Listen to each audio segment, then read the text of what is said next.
Hey guys, welcome to Pro Prep Baseball. We are back. It's Sunday night. I'm Ken Arnold. I'm Tommy Weber. How you guys doing? Tommy, how are you doing? I like the glasses. That's a pretty cool look. I'm an You agent. got that going I'm an on. agent. I gotta wear glasses. I gotta look cool. You do. You look just like an agent. You look like Ari Gold from Oh, God Entourage. forbid, please. Yes, you do. You look fantastic. All right, let me check this and make sure we're live over here. Yes, we are. There we go. Oh man, that's funny. So who are you representing? I'm representing Dom Canzone, Okay. Ohio State. Of course, Hunter Bishop and I are close, so I'm advising him. I'm not his agent. He's got CAA advising him. Yep. They're representing him. Yeah. And there are a lot of guys. Brandon Marano, North Carolina. I'm constantly in touch with on a regular basis. And a couple of other really, really elite players. Tony Losi at the University of Georgia. Some guys I'm officially representing, and some guys I'm just, advising. Fantastic. Yeah, it's pretty cool. It's coming up on Monday, so good luck with everything. Thank you. Where are you projecting? Hey, Renee Miranda's on. Thank you What's for up, joining Renee? us. What are you looking at here with your guy Bishop out of Arizona State? What do you think? He's going in the top 10? I mean, Well- with those numbers, I mean, it's hard for him not to. Compare his numbers to somebody else at that level. Well, he's got the skill set, which sometimes is more important than the numbers. He's 6'5". He runs like the wind. He throws the ball out of the ballpark, and he hits the ball 500 feet. Other than that, he stinks. I wish I stunk like that. Yeah, I mean, highly intelligent, great baseball IQ. His brother's in the big leagues, so he's got pedigree. And also, one of the things about Hunter that a lot of people don't understand is that he's a baby. He was targeted to go and play wide receiver at the University of Washington. So he really didn't take baseball all that seriously until he was a junior in high school, and Arizona State came to him and said, listen, they told his father he can go and play wide receiver all he wants, but you got a future major league player here. From the first day I saw him in the Cape in 2017, you just couldn't take your eye off of Hunter, and he was the MVP in the playoffs. He got us into the playoffs last year with a huge stretch that he had, including a 3-run homer, and he's had an epic fall, first of all, which really was what first opened everybody's eyes. After we worked really hard with Hunter in the Cape on a couple of things, and he took to it like a fish to water. He's a great student, picks things up very quickly. He's very, very innovative. He's like a self-made guy who can take instruction and has incredible ability. The Miami Marlins I was just at Arizona State when they played Stanford, and Miami Marlins, Posada and Jeter were there. They met with Hunter and his agents prior to the game. I don't know that he'll go fourth. The Marlins pick fourth.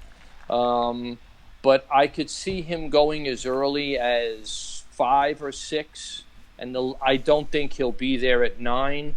I had a conference call scheduled with the Toronto Blue Jays about Hunter because they were debating, whether or not they would take him at 11 if he was there, and they just wanted some clarification on some things. And they did not anticipate him to be there, but they wanted to cover all their bases just in case. So, Sure. Having said all of that, my fingers are very much crossed, but I would imagine my gut is that he's going to either go 9 to the Rangers or 10 to the Giants.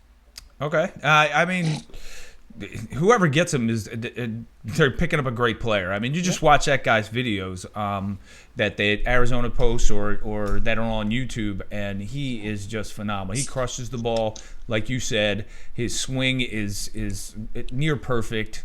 And like you said, he runs fast. He's huge, and anybody who gets a guy like that is it's going to benefit their ball club. So Hunter's the guy that when you see him, you realize, wow, yeah, big leaguers are really, really good. I mean, he's gigantic. First of all, he's got that body, and he's also highly, highly intelligent. So, I'll be watching with bated breath. I'm really, I'm never nervous, and I got to tell you. You're a little nervous? I can't wait. I really can't because, I love the guy. He's my guy. So, a lot of us are going to be watching at the same time, and, we'll be shedding some tears when that pick gets made. Well, that's okay. So, how about your guy, the guy you're representing? Where Dom do you think Canzone. he might, Dom's where an do you think he outfielder. might go? Was with us in the Cape as well. Spent a lot of time with him. He asked if I would represent him, which was something I really never thought about doing. And as you know, including yourself, I basically advised and represented guys my entire coaching life. So it was kind of a natural for me. It's been really eye-opening and educational for me to speak to almost every ball club has called me and talked about Dom, and a number of other players that I had in the Cape as well. So I've really gotten an insight into how certain organizations work, what they like. It's like anything else. It's a preference, that you like chocolate, I like vanilla. Certain teams like certain aspects. Dom is a proven big-time hitter. One of the things we worked with Dom last year was on him doing some damage on pitches down and in. He's left-handed and he's big. He would tend to just hit singles with those balls. Well, this year, he started hitting home runs with those balls. And as you know, that's the big difference maker. When you start to show power and you can hit the ball to all fields, all of a sudden your draft stock rises precipitously. And I think Dom, if we get a break, Dom will go in the third round. That's possible. That's pretty nice. Yeah, I don't want to jinx it. But I can't see him going a whole lot lower than the fifth round. But it's all it all depends on what happens before and what happens in draft rooms. But Dom acquitted himself really well in the regionals. Ohio State won their conference, and Dom was a star in that series, and he was also a star in his regional. So, it all helps, and it all serves to make clubs a lot more confident in selecting you early. Totally agree. I'm sitting here. I'm inviting people to comment and ask questions if they have questions about the draft, if they have any other questions about baseball as well. So we also got Brandon Martirano as a catcher out of New Jersey, out of your neck of the woods, South Jersey. Okay. Terrific player. We had him in the Cape. I'm in touch with him all the time. It looks like North Carolina will probably win their regional and go to a super regional. They went to the College World Series last year. Yep. Brandon hit a 450-foot home run last night, and he's a catcher. Yeah. So, when you show that kind of power and you can go behind the plate, and he's pretty much been a prodigy. Brandon Martirano has been a kid targeted for big-time baseball since he's like 12 years old. So I look for good things for him. And we have a couple of pitchers. Zach Thompson from Kentucky is going to go probably in the top 15 picks. Zach Lingenfelter from Tennessee, he'll probably creep up into the first round. Okay. Tony Losi. So we got a lot of guys. Tomorrow, the next couple of days is going to be a lot of fun. It really is. I'm going to be sending out a lot of congratulatory texts and emails and phone calls. It's going to be a really rewarding day for those of us that have participated in these guys' careers.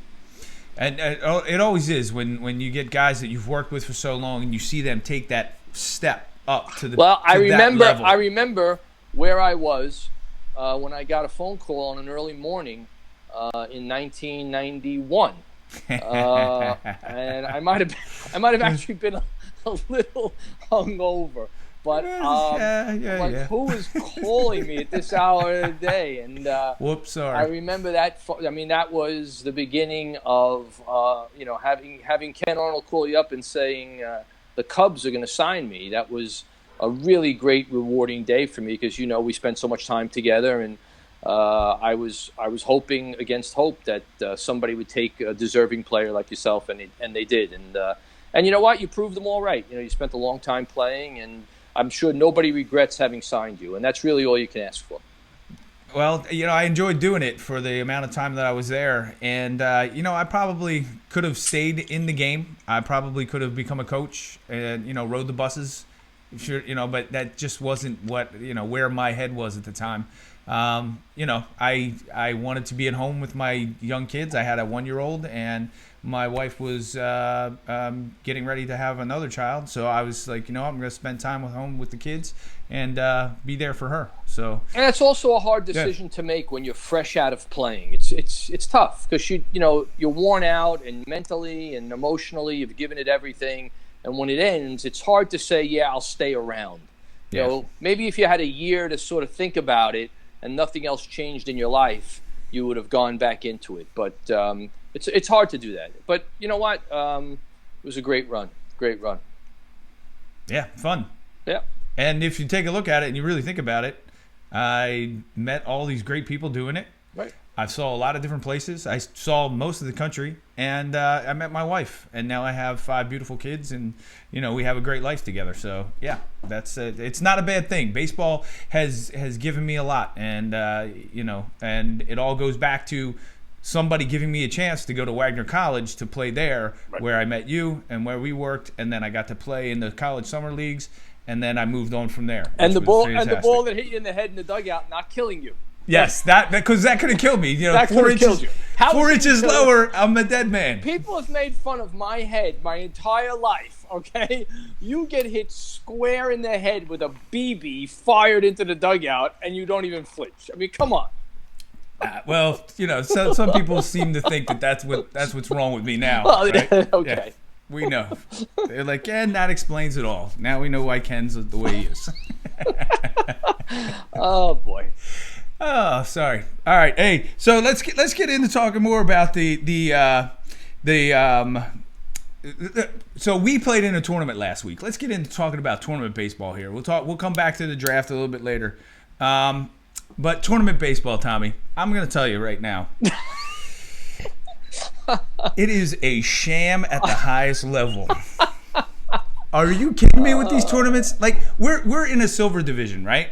On the website. Silver division. Silver division. On the website, it says that's the division for rec teams. That's the division for kids who don't play travel ball. Right. It's for the teams that play within their own organization or in their own district or area, and they don't travel far and play in a lot of tournaments and stuff like that. Mm-hmm. So I signed up for that. I paid our money, our $600, So we're thinking, okay, we're going to play against teams that are kind of close to where we are Like in us. talent level. Yeah. Oh, no. We show up. The first team we play, first of all, their name is DC Dynasty. Oh, geez. Right? So they're a dynasty already. I don't even, okay. So They're like Globo Gym. exactly. We show up. They're doing their drills. Every kid, Tommy, I'm telling you, is running down a fly ball like it's nothing, throwing the ball back in, a seed on the line, right back into the cutoff man. Boom. It's like you're in Double-A. Yeah, I'm like watching. This team of 14-year-olds was better than most high school teams that I've seen in this area, and I'm just like, okay, how And they're from your area? Yeah, they're in D.C., Washington D.C. Oh, wow. So, the game starts, and we hang with them for 3 innings, but then of course the wheels fall off the bus because they're a dominant team, and They're a dynasty. Yeah, they're a dynasty. They're a dynasty. So they're throwing the ball around. Kid strikes out. They're throwing the ball around the infield. I'm like, what is going on? Oh, I'm just hoping my kids can get the ball back to the pitcher after we get an out, or we stop the ball from rolling around the field. Somebody stops it, picks it up, and like walks it to the pitcher. That's what I'm looking for. Oh, you're killing me. You're killing me. But what really? And then, you say something to the people who run it, and they treat you like you're an idiot. And I'm just looking at them going, you know what? I got nothing to say to you, because I went over to the representative there and I said, look, I love playing baseball, but that wasn't really fun for my kids to get mercy ruled, by 20 runs by a team that shouldn't be playing in this division. That's my opinion. I'm going to give it to you. Pass that along to the proper channels. But it was ridiculous. So, well, listen, we've discussed this a lot, man. The free market is a great thing in America. It finds a niche and it exploits it. And that niche is, I'll do anything for my kid, and I want my kid to have everything. And you have these crazy, people pay money to set up these tournaments, and this is what you wind up getting. It's nothing organic. Look, if you allowed kids to play on their own, they'd find only groups of other kids that they could play with. There would never be a mismatch. But once you get adults involved, what do you get? Well, geez, I could take my group of, number 1 draft picks and go and play against your guys and beat your brains in, because that's what happens when adults get involved. And it also stems to things like, the players now, these kids, they have these organizations where they sign up for it, and then they create a profile for them on the website. Like Perfect Game. Yeah, and it starts at the age of 12 or whatever. Right. And then these kids start adding, we won this tournament, we won that tournament. And coaches use that as well to kind of up their status by going to these tournaments and crushing everybody and saying, oh, yeah, well, we won this tournament. Well, we also didn't say it was the silver division, which you shouldn't have been in. You should have been in the gold division. Right? And it was laughable at best. Now, I had to kind of keep the reins on my kids and say, look, and the parents too, because the parents were like, what the hell? We can't compete against those kids. They saw it too. So I had to kind of explain to the parents, look, it's a good opportunity for us to see that level of talent. It's a good opportunity for us to see where we want to get to at some point, or some of the kids get to at some point. So it's a good opportunity for that. And we're out here, we're playing baseball. We had fun anyway. It's everybody was together. We got to hang out. We had, we cooked hot dogs for the kids between games, and we sat around with everybody, and we had a good time, and the kids had fun hanging out. So it was nice. We had a good time. So I think too, something that you can glean from that is the importance of knowing what you are. Mm-hmm. Part of what's happened with social media is that anybody can be anything they want by posting it on social media, and you could play in the silver division, and you could think you're all it because you play against inferior competition. You can create a reality that really doesn't exist, and it's really important for players to understand where they are and who they are. Otherwise, you operate in this fantasy world of thinking that you're something when in fact you're not. So it's a good idea to measure yourself against better competition, but it's never a good idea to put yourself in a position where you're so overmatched that you're not enjoying the game. Yeah. Dan Ford jumped on board, and I don't know why his comments aren't popping up. They should be, but they're not. He's all about the money.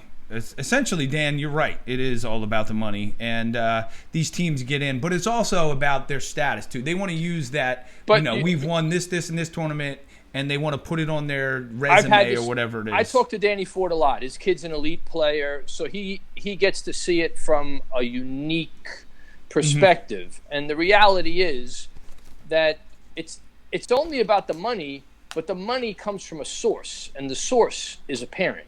Yeah. Oh, no, I just got my email right before we went on the air from the person who runs the money for our team, who collects everything. And, yeah, I'm the parent who's paying. Right, because you don't really have it. And now what they've really done that's become brilliant is they've monopolized the competition. You can't, if you don't pay the money and enter into this stuff, you get nothing. You can't compete. You can't even play. Your kid can't even have a catch, because if it's not organized and it's not happening in some kind of tournament setting, it's not happening, and that's a problem. Yeah, I get a little frustrated with it all, though, because even if you are a good team, don't you want to play the best teams there? Don't you when you say that? You, who are you?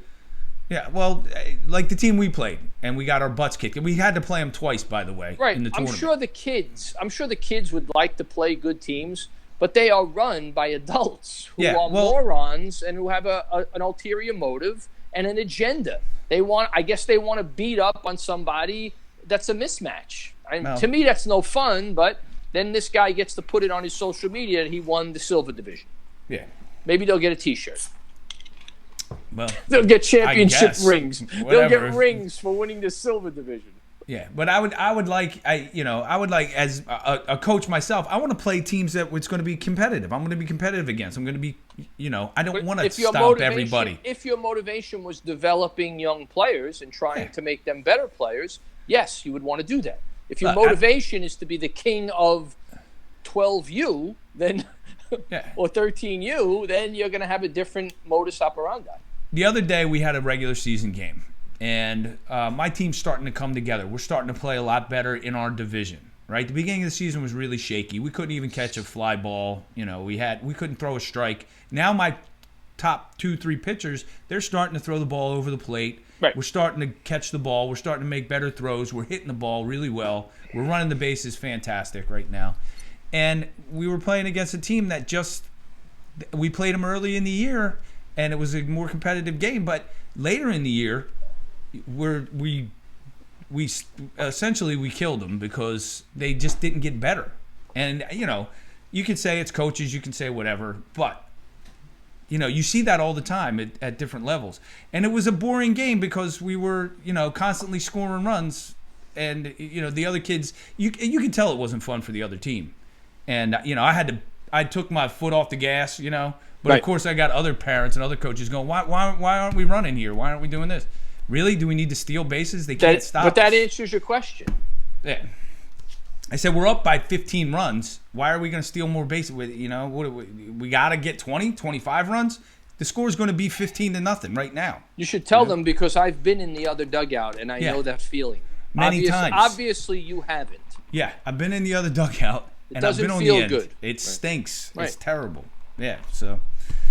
Oh, well. All right, well, that's tournament baseball. I'm not a big fan, but we're playing in another tournament in 2 weeks. So, Oh, God. well, we already signed up for it, We already paid for it. I got to go now. But I've been promised that this tournament's more competitive.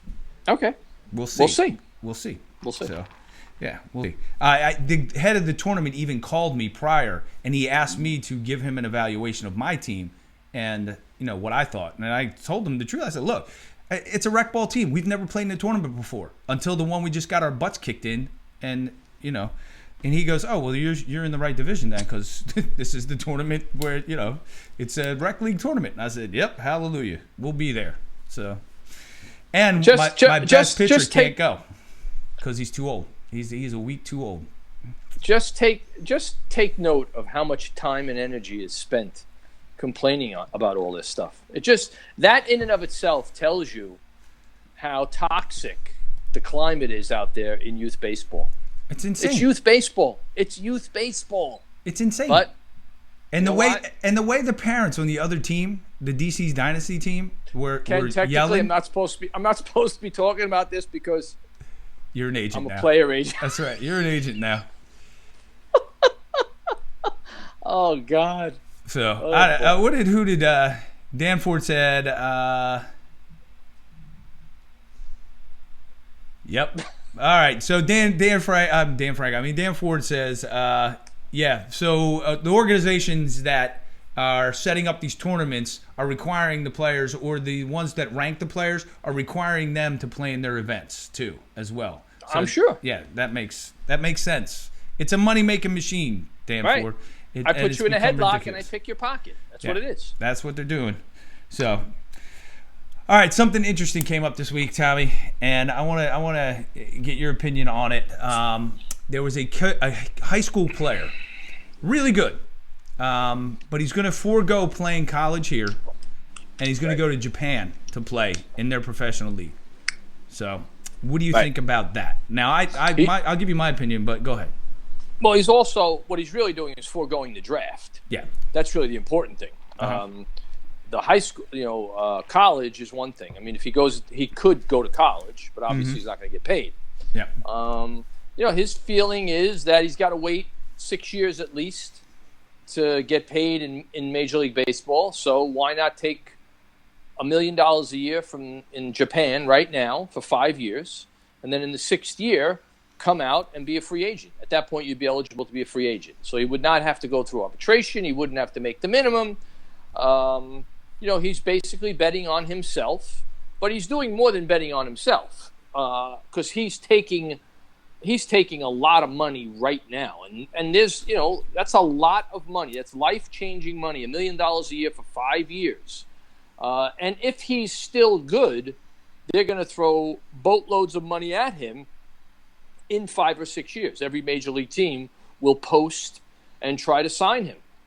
So the only problem is, it's not easy to go to Japan. It is a very, very different culture. It's not a diverse culture. It's very hard for guys to cope, especially a young guy. You're only 18 years old. It's one thing when a guy who's a major league veteran, he's 35 years old, decides to take some money for the last 3 years in his career and goes to Japan. Yeah. Even then, those guys have had difficulty coping with the culture.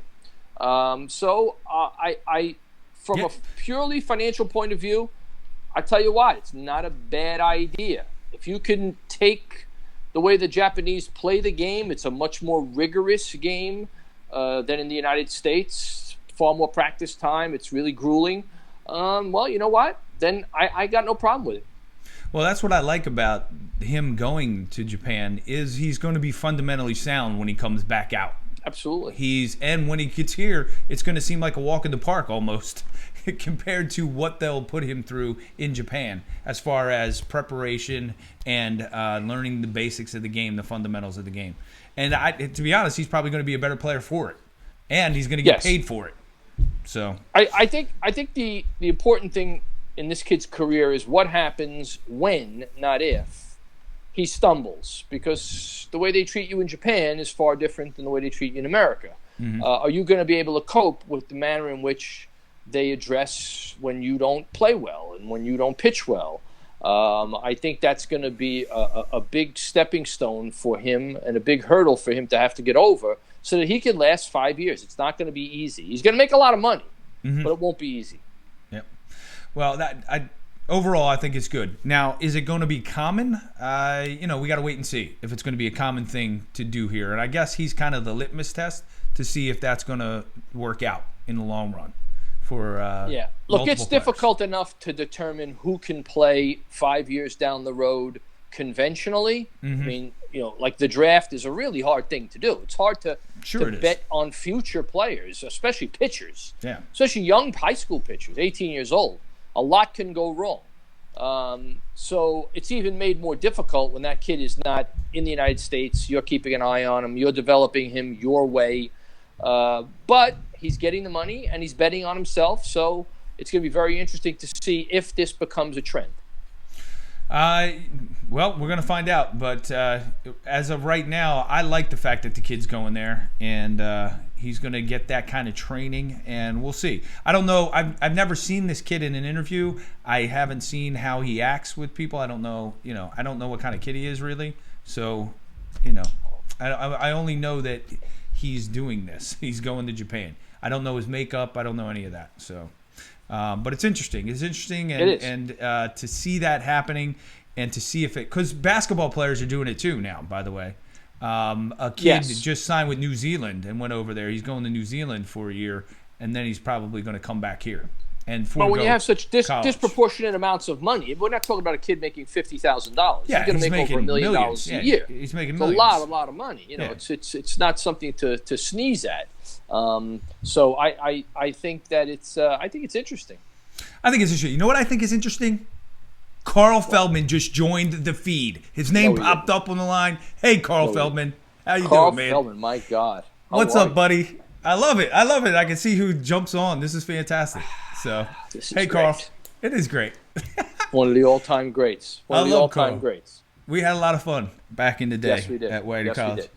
So, another interesting stat that I saw this week, Tommy. Home runs, right? Home runs. Major League Baseball has been promoting and advertising how great the home run is, but there's some downsides to the home run, and we're going to talk about them right now. Everybody loves a home run, really. To be honest, I like seeing somebody hit the ball 450 feet too, because it's pretty majestic and it's nice.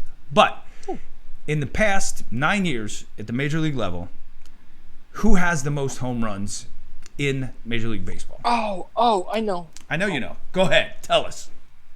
Baltimore Orioles. That's right. The Baltimore Orioles have the most home runs since 2010 in the major leagues.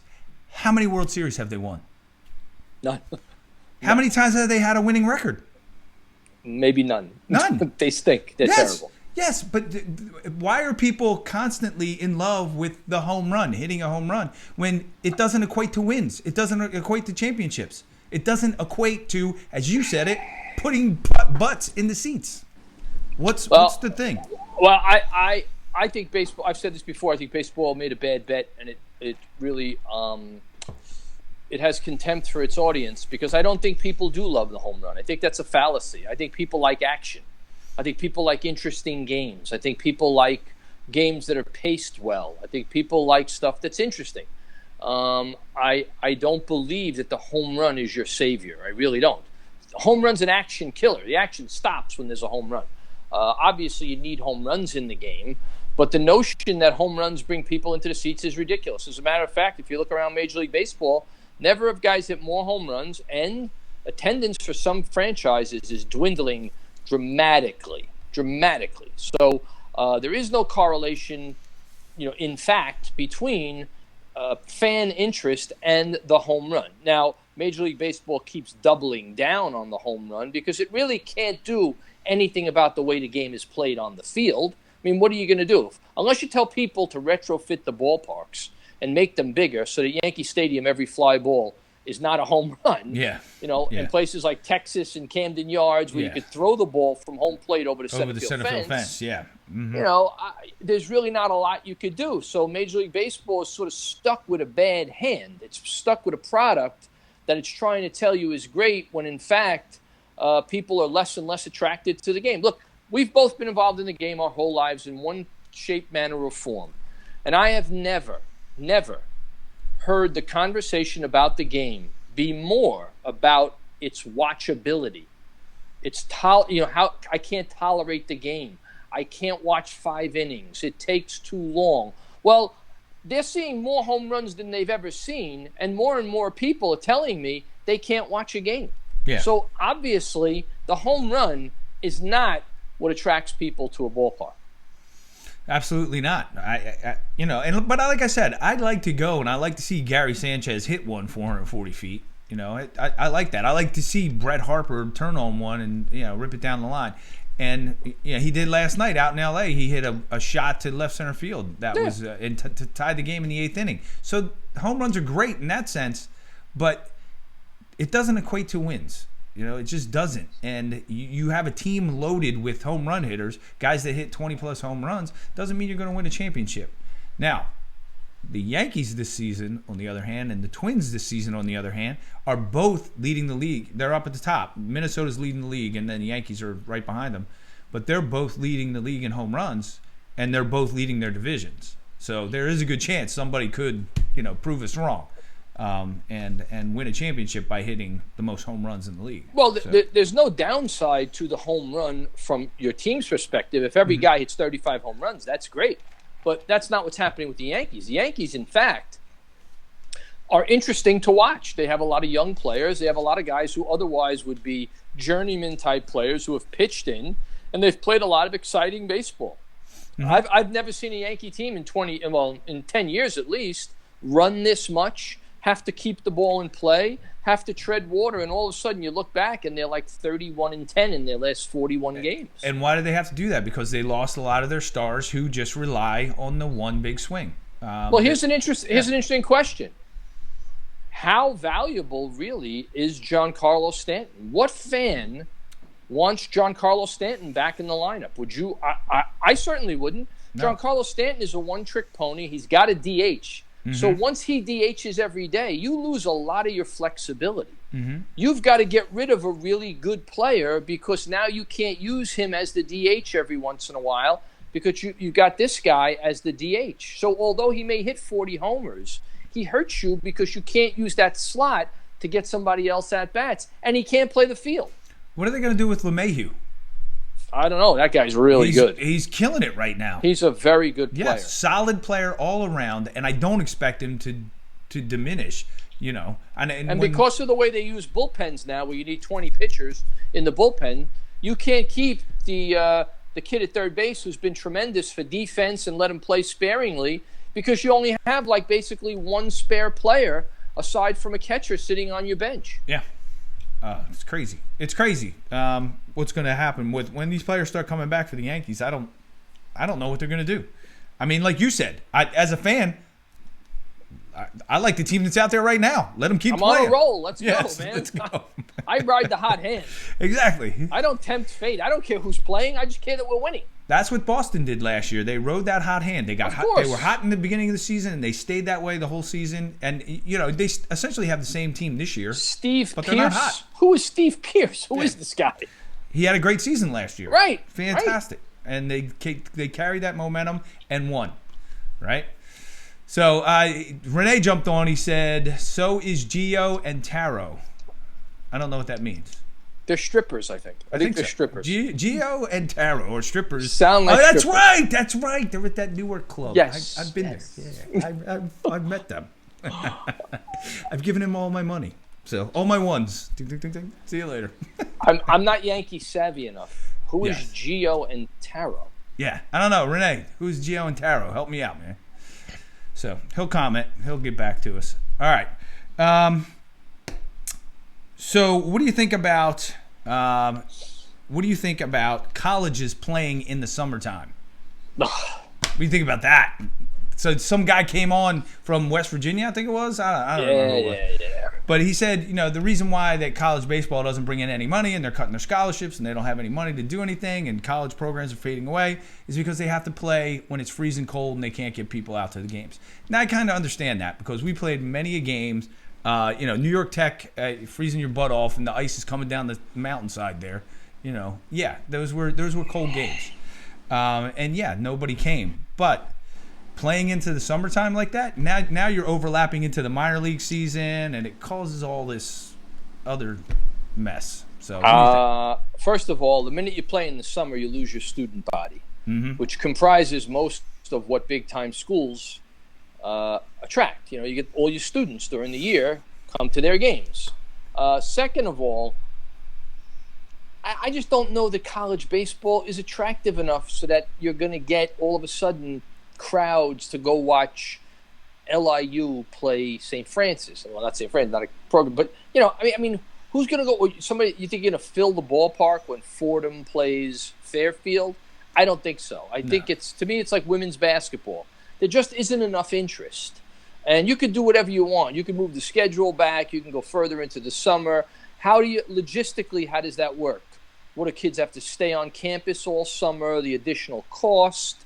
I just don't know how feasible that is or even how attractive that is. And then what would happen is you guys would play even less baseball because you would effectively eliminate summer baseball. Mm-hmm.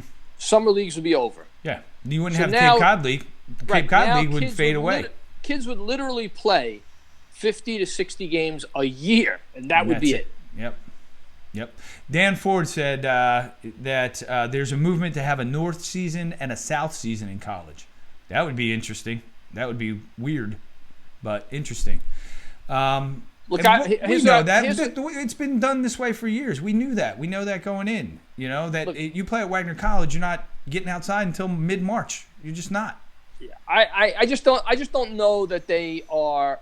I just don't know that there's any way to render equitable the difference between the different stratas of schools that exist right now, especially on the Division I level. There's 270 schools or thereabouts that play Division I baseball, and there's 50 or 60 that really matter. Everybody else after that should be either Division 1A or 1AA or whatever it is, play by their own set of rules, play in the fall. If you brought back fall baseball, you would fix everything. If you could play as much as you want in the fall, now it wouldn't matter so much. You could even start your season a little later in the spring. You wouldn't have to shove all these games into February and schedule games in March in the cold weather. Yeah. But that makes too much sense. Fall baseball was fantastic. I loved playing in the fall. Best. The weather was great. It was fantastic. I loved playing in the fall when we had it. So the funny part, what just happened, and I don't know if you're seeing the feed come through, but as soon as we started talking about strippers, everybody started coming on and commenting. Yeah. So as soon as that happened, get your minds out of the gutter. Everybody was like ding, ding, ding, ding, ding, ding, ding. So, and Dan Ford just said they did away with the fall season. They have. Essentially, it's pretty much, it's pretty much don't get me going on the NCAA, please. It's pretty much non-existent, right? It is. So, I mean, you have practice and stuff like that and maybe some inter-squad games, but it's not as organized as it was when we played. No, there's no games. No, there's not a full season of games. Where at one point, back in not that long ago, you played 40 games in the fall, and you played right into December if you wanted to, which is what you should be able to do. If you want to play and you have the resources and the desire, and that's the way you want to run your program, you should be able to play. Why is there a time limit on when you have to stop? It's ridiculous. But we played up until November. I think it was. Yeah. We had games up through November, and then that was it. And then they got to get in the weight room. That's right. You got to get in the weight room. God forbid you don't lift. College coaches love lifting. Oh my God, 6 a.m. lifts. They love that stuff. Got to get those deadlifts in, Oh, Webs. my Got to get your God. deadlifts in. You're cleaning jerks. Jeez. You're cleaning jerks. If you watch these televised games, all right, and you see the level of baseball with teams that are in regionals, It's and ridiculous. how poorly some of these teams play, you really want to know why they spend even 10 minutes in the weight room. Yeah. It's crazy. How That about we makes go? How about we much take sense. 100 ground balls? No, yeah, no, yeah, oh God. How about we do that? How about we do double play drills? How about we do No. that? We can't work on baseball stuff. We can't turn a double play though. Every time we get a double play, we throw the ball. Listen to me. Out in the right Listen, field. I'm going to tell you something. I just got back from Arizona State. Mm-hmm. Arizona State plays Stanford 3 days. It was great. Saw my guy, like 6 guys. We laughed for 3 days. So I'm thinking about it. Anyway, these are 2 name brand schools. Stanford is one of the top 5 schools in the country right now. Yep. Arizona State, top 20. Arizona State has arguably 4 guys that are going to be selected in the first round between this year and next year. That's okay? phenomenal. Okay, so this is what we have. Now, I only say this because I saw it. So I'm I'm on the Stanford side waiting for a couple of my guys to come over, say hello. I just got in. You know, they knew I wanted to arrange we're going to have dinner or whatever. Arizona State goes down the left. Stanford goes down the left field line, and they have a meeting because God knows college coaches love that left field line meeting and the right field line. It's Gotta like have it. I don't know what's down the right field and left field line, if it's methamphetamines or cocaine or whatever it is, but they're addicted to those lines. So, right? And God forbid they don't do it. And every team does it. Every team. So they go down, they have a meeting. Then they break off, and pitchers and players have another meeting separately. So that's 2 meetings. I'm not kidding you. Then they do that stupid, everybody lines up on the foul line and the guy makes believe he's the pitcher and they run, which makes really no sense. Mm-hmm. It's a dumb exercise, but everybody does it, so you have to do it, right? I do it. They come back. Sorry, I had They to. come I had back. To say that. I had to confess. Listen, if your players need to work on that, Yeah. please. If you think those 3 or 4 times they're doing that, they're going to learn something, you should think again. But fine, let's say it's the greatest thing in the world. They do it. They come back. There's another meeting. I'm watching this. Another meeting? Another meeting. Now, they've played 54 games. Games, yeah. Okay? They've practiced since January. What in the world could you possibly be saying to them in 3? So then they have 3 meetings. I was there. When the meeting breaks, they all hug each other. Yeah. Every guy hugs every other guy. You guys don't hug? Okay? I don't think SEAL Team 6 hugged one another before they went and got Bin Laden. They don't hug? You know, the Apollo 13 moon land, they didn't hug each other. So anyway, they then, ready for this? Then they play Nerf football for like 5 minutes. Oh, nice. All right. Cool. Okay? Which is great until somebody fractures a clavicle Yeah. and is out for the rest of the season. Yeah. So when my guys come over, I'm like, fellas, what is with the meetings? And they said, every game. Every single game. I said, he goes, guess where we're going now? In the clubhouse, For a meeting. a meeting, hitters meeting. Oh, yeah. So the hitting coach now has a screen set up, and he probably has his little drawly things, and he's drawing sticks and doing stuff. So here's the irony. The night before, they lost to Arizona State in a walk-off. Okay? Mm-hmm. Bases loaded. Arizona State's got bases loaded. Stanford, it's 1 out.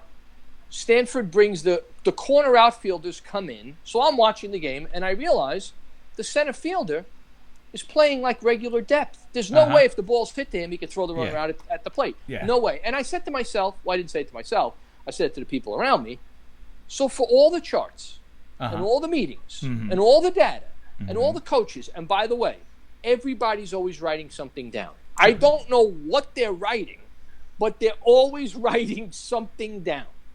And here, when it really means something, Nobody's looking to see where the center fielder is, where every player on the field is, to make sure, with the game on the line, that if the guy catches one dead in his tracks, he can't throw the runner out at home plate.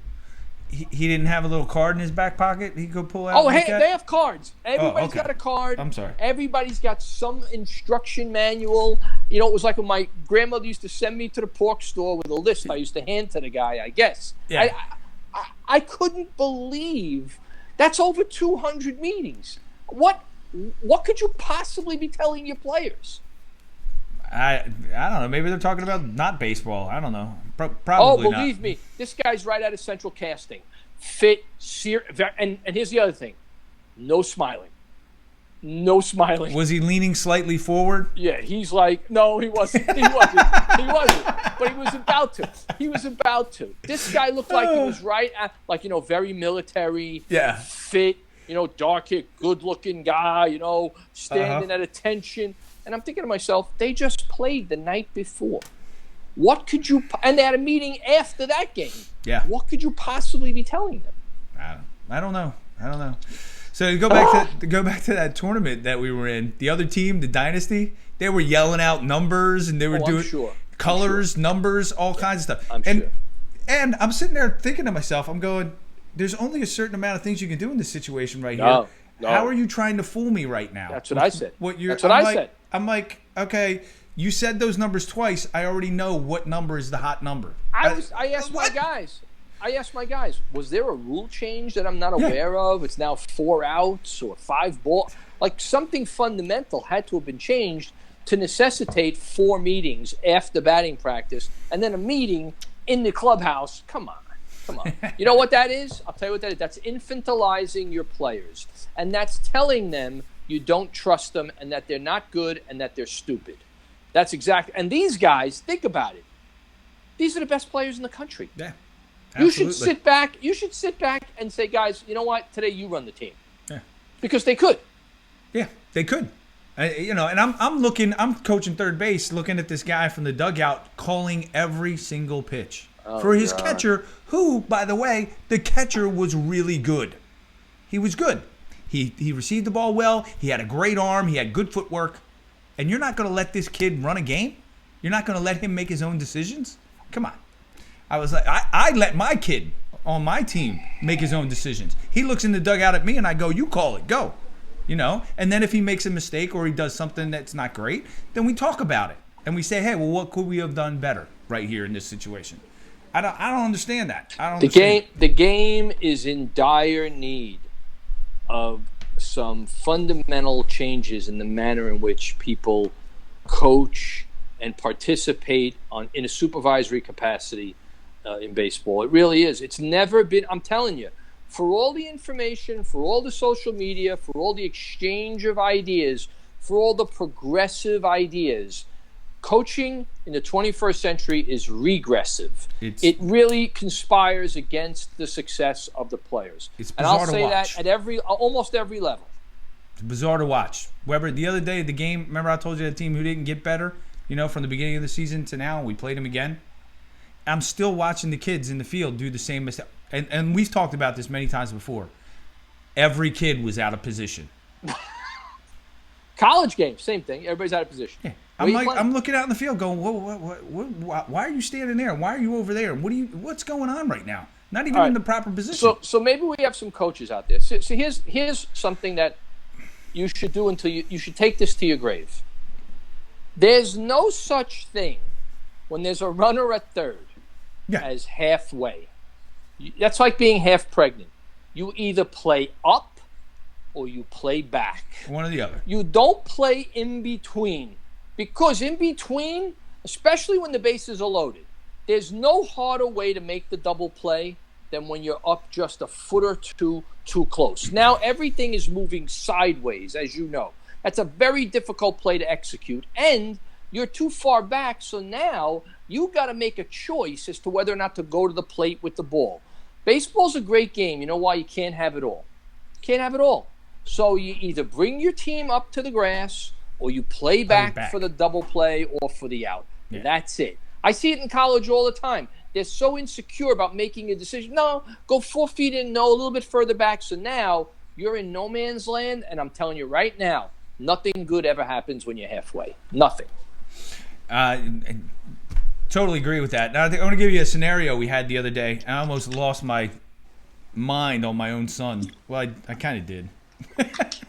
Which is always a bad thing because, your kid's playing for you. You're always toughest. Right. You're always toughest on your own kid, right? Right. Because you can make an example out of him. The other kids you can't really yell at too much, right? So the DC Dynasty team, right?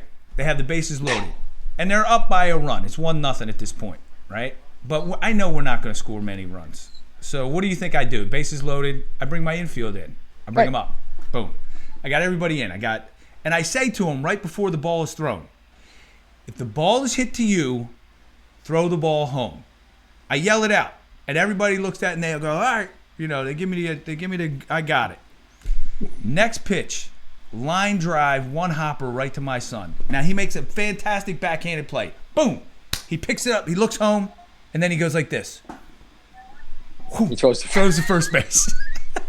I went, why? What? What did you just do? What do you think I moved you in for? I just told you before the pitch was thrown. His face was like, oh, man, you would have thought somebody took his puppy. I was like, oh, my God. I was like, oh, man. I was like, all right, at least we got an out. Okay, we got an out. Thank God we got an out, right? That's right. I was like, oh, well. So we got an out, which was good. But that's the stuff I'm dealing with right now. It's fantastic. I'll tell them right there. And, these meetings, right? Let's talk about these meetings at the end of the games in youth baseball. They have the meetings down the line, right? And then the kids all get together and they all, 1, 2, 3, woohoo! They do their little yell or whatever, at the end of the game. Yeah. So I stopped doing that with the kids, right? We go down and I keep them because they run down. They're conditioned to run down. Absolutely. So they run down there and I get down there and I say, all right, well, that game went this, and this. All right, we'll see you tomorrow, And I'm like, I start shaking everybody's hand, right? And I'm like, good game, good game, good game. And they're like, but coach, aren't we going to do, no, just shake, the other guys on the team's hand, say good game, see you tomorrow. That's all you're going to do. And then you're going to walk off the field. They were like, what? We're not going to yell? We're not going to yell Pal Astros and then run off the field? No. Just shake hands with everybody, pack your bag up, go home. They didn't get it. I was like, but now they're starting to. They're starting to get into that, hey, after the games, we're going to high five everybody, shake hands, good game, boom, moving on. We're not going to, no rah-rah stuff. Let's just go home. So, I don't know. I don't know what I'm doing. I got no clue. I like it. So I like it. I don't think we need to do that. What do we do? Yay, hits. Or, yay, defense. I don't know. It's a strange thing. I'll say this. And I've done this, when I managed and after a game, I say to my team, okay, that's it. We're going home. Like, guys look at you like, what do you mean? We're not going to meet down the left field line? Or why? First of all, anything that happened during that game, I addressed when it happened. Yeah. I don't need to readdress it in front of the whole team. And remember something about players. They're great head nodders. They go like this. Yeah, and they don't know what... And you know what? Don't take that head nodding for them buying in. They just do it because they know that's what they have to do. They're conditioned to go, yes, coach. In their head, yes, they're coach. saying, oh, God, I got to hear this again. Yeah. I just want to go home. If coaches understood more about human nature, they would do a lot less of these goofy things. They really would. And I mean, I'm tough on these guys because I sympathize with the players. Why am I being, it's cold or it's hot, why am I walking? First of all, why do I have to walk down the left field line? I don't get that. Yeah, why can't I just in the dugout, right in front of the dugout? Right. I mean, that's where that's where we all just ran off to, right? Well, we got to shake hands after every game with the other team. So why can't fine. We? Yeah. So, then you meet in front of the dugout with your stuff so that guys could leave and go home and do what they have to do. I don't understand. It's almost like there's it's like you punish your players. Like, why can't you make it easier on them and just say, hey, guys, good game, good job, we'll see you tomorrow. Well, I'll see you Tuesday, whatever it is. We have nothing to talk about. You let's face it, you can't have something to talk about after every game. I'm sorry. You just can't. There has to be a game where you don't really have anything to talk about, where it could just wait until next week. But nope, I got to bring you down the left field line, sit you down, and say something. Right. All right. Well, one of the moms is on that I coach her twins, and she says the kids like me and play hard because I'm coaching them. And I said, well, yes, and they're also they're good kids, and they are good players as well. So, and they are coachable, and they hustle, and yeah, I enjoy having them on the team. So I enjoy having all the kids I got on the team, to be honest. It's like you said, and like we always say, and nothing against you, Stacy Cooper, because but the parents are that's the issue. Parents are toxic. They are. So not Stacy. Stacy helps me. She's my she's my team mom. So you can blame them because they're adults, but the reality is this is a very novel thing. Adult involvement on this level is only like a 20-year-old phenomenon. Willie Mays' father wasn't at the game. Mickey Mantle's dad wasn't at every. Uh-oh, I lost you, Tommy. Gonna have to try and bring it back. There you are. You're back. I got you. You disappeared for a second. So you were Mickey Mantle's dad wasn't at the game was the last thing I heard. I mean, this is something very new. So people get nuts with it because it's. I don't mean to say this, but it's inappropriate. There should be games when no parents are there. Look, my parents weren't at my games. They were working. They had things to do. It's too much. I use the word inappropriate, and I mean that. Yeah. It is inappropriate for you to be at every game. You're not at your kid's social studies class. You don't go to your kid's math class. It's not just, there is a something really positive for kids to be playing with no supervision around. Just a couple of adults, coaches, and that's it. Believe me, you'd be doing your kid a favor if you didn't go to every game. Well, I need Stacy there because she's kind of my team manager. So. Well, she's an employee. Yeah, she works for me. Right. That's different. Her salary stinks, but she still works for me. No, she doesn't. She's great. She does a great job, and I enjoy working with her and emailing back and forth. We laugh. So, and she's also my neighbor. She only lives a couple blocks away from me. So, all right, Webbs. Anything else you want to talk about tonight? Because we've been on for an hour and about 5 minutes now. I am just thrilled for the upcoming draft. I'm really hoping for all my guys. I want to wish them all the best. I just this is a really exciting time for them, and I'm just going to be watching very closely tomorrow and Tuesday, and just hope that those calls come early and my guys make a lot of money. Yeah, I hope so too. And best of luck with everything, and to all your guys, best of luck. And to all the guys out there who are going to get drafted at some point, I was there. I knew that experience, and it was thrilling and disappointing, and then thrilling again. But the thing is, if you get the opportunity and you get drafted, man, it's just another day to play out in the sun. You know what I mean? And you can't beat that. I don't care what anybody says. So. All right, man. I am going to wrap the show up. Love you, and thanks for being on. Thank you for everybody who joined us tonight, and good luck to everybody in the draft. The draft is coming up. So Monday night, if you get a chance, watch Major League Baseball Network. You will see some of Tommy Weber's guys getting picked right in that first round because he's worked with some incredible players, and I can't wait. I can't wait to see it. So everybody have a good week. We'll be back next week. Enjoy. We'll see you, man. We'll see you. Be good. Good night.